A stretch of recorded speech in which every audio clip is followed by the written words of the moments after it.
A história contada por Rowell se passa na Granja do Solar, uma fazenda na Inglaterra que tinha como proprietário o Sr. Jones. Galinhas, pombos, porcos, cachorros, cavalos, cabras, burros, ovelhas e vacas são os personagens centrais dessa narrativa. Os animais na ficção do escritor inglês possuem características humanas, fazem questionamentos densos, filosóficos, políticos e identitários. Eles organizam-se e tentam criar uma sociedade utópica, após tecerem duras críticas ao homem, nesse caso representado pela figura do Sr. Jones. O homem é a única criatura que consome sem produzir. Não dá leite, não põe ovos, é fraco demais para puxar o arado. Não corre o suficiente para alcançar uma lebre. Mesmo assim, é o senhor de todos os animais. Põe-nos a trabalhar, dá-nos de volta o mínimo para evitar a inanição e ficar com o restante. Nosso trabalho amanha o solo. Nosso estrume o fertiliza e, no entanto, nenhum de nós possui mais do que a própria pele. As vacas que aqui vejo à minha frente, quantos litros de leite serão produzidos esse ano? E que aconteceu a esse leite que deveria estar alimentando robustos bezerrinhos? Desceu pela garganta dos nossos inimigos, e as galinhas quanto ovos puseram este ano, e quantos se transformaram em pintinhos. Os restantes foram para o mercado fazer dinheiro para Jones e seus homens. A fala foi dita pelo velho major, um porco já com certa idade e possuidor de um profundo senso de justiça. O major tinha como maior ideal de vida tornar os animais da granja seres ricos e livres. Segundo ele, todos os homens eram inimigos e todos os animais eram camaradas e iguais. O major deu o pontapé inicial ao movimento na granja, que pretendia reunir os animais e incitar uma rebelião. No entanto, acabou por morrer 3 dias depois de dar os primeiros passos rumo à tão sonhada sociedade igualitária. Quem assumiu o posto de comando após a morte do major foram os porcos Bola de Neve, Garganta e Napoleão. Os três organizaram os ensinamentos do major em um sistema de pensamento chamado animalismo. O animalismo é a teoria política fictícia presente no livro de Orwell, que se assemelharia no mundo real ao que teria sido o stalinismo. O major deu início à revolução, embora não tivesse chegado a vê-la. O princípio básico do animalismo se resumia a uma única frase: 4 pernas bom, 2 pernas ruim. A bandeira da granja foi substituída no novo regime. A nova era elaborada em pano verde para fazer referência ao campo e carregava 2 estampas, uma de um chifre e uma de um casco, elementos que aludiam ao mundo animal. Os animais ganharam um hino intitulado Bichos da Inglaterra, que sublinhava a esperança e o desejo de igualdade e liberdade entre todos. Foram instituídos na nova sociedade os 7 mandamentos que norteariam o animalismo e a vida em conjunto. Primeiro, qualquer coisa que ande sobre 2 pernas é inimigo.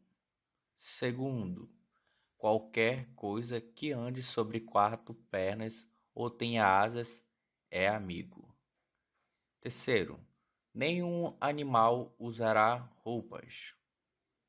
Quarto, nenhum animal dormirá em cama. Quinto, nenhum animal beberá álcool. Sexto, nenhum animal matará outro animal. Sétimo, todos os animais são iguais. Os bichos passaram a ser chamados de camaradas. e todos os assuntos de interesse coletivo eram levados à votação em assembleia. Numa das primeiras reuniões foi discutido, por exemplo, se os ratos eram ou não amigos dos animais. Em conjunto, também votaram a idade de aposentadoria para cada classe de animal e decidiram instituir aula de alfabetização para todos.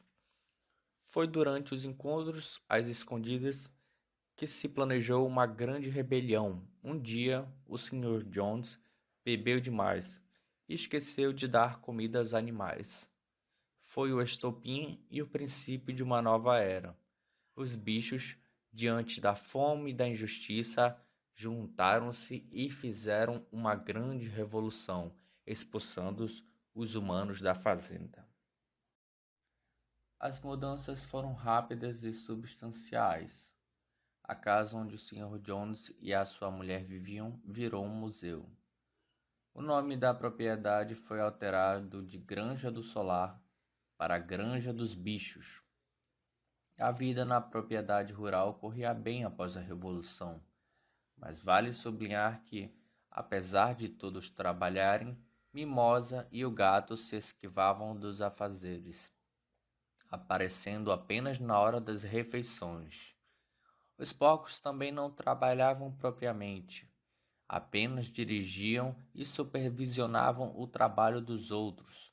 Eles afirmavam que, como eram donos de conhecimentos maiores e foram os precursores da Revolução, era natural que assumissem a liderança. Bola de Neve, Garganta e Napoleão gradualmente foram galgando privilégios na comunidade. O leite foi desaparecendo e acabou por ser encontrado na comida dos porcos. As maçãs eram recolhidas na surdina e levadas ao depósito das ferramentas para serem consumidas também pelos porcos. Pequenos privilégios iam sendo praticados por aqueles que se consideravam trabalhadores intelectuais. Um belo dia, o Sr. Jones voltou para retomar a fazenda, armado e com mais meia dúzia de colegas. Ele regressou à granja com uma espingarda na mão. Os animais, porém, conseguiram se reunir para expulsar o antigo dono da propriedade.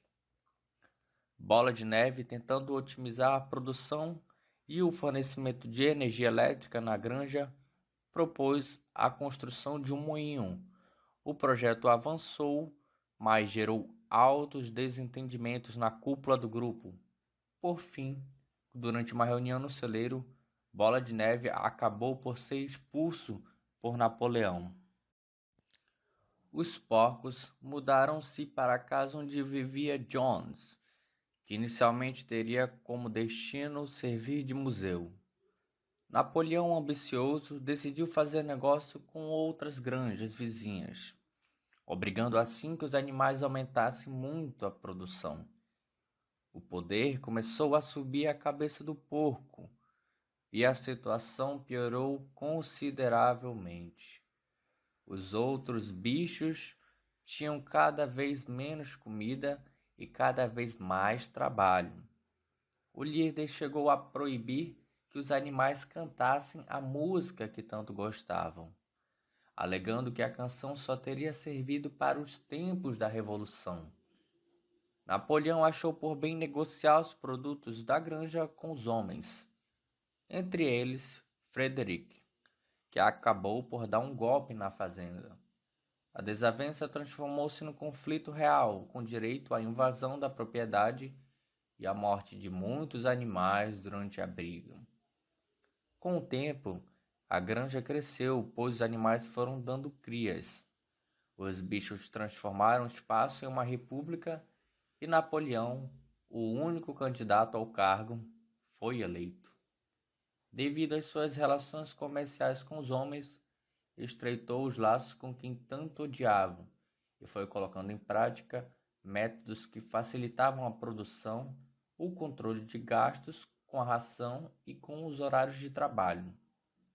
O porco foi ganhando características humanas, tornando-se tão corrupto quanto o antigo proprietário da granja. O final da história traduz essa simbiose entre o porco e o ser que ele antes tanto detestava, o homem. Não há dúvida agora quanto ao que sucedera à fisionomia dos porcos.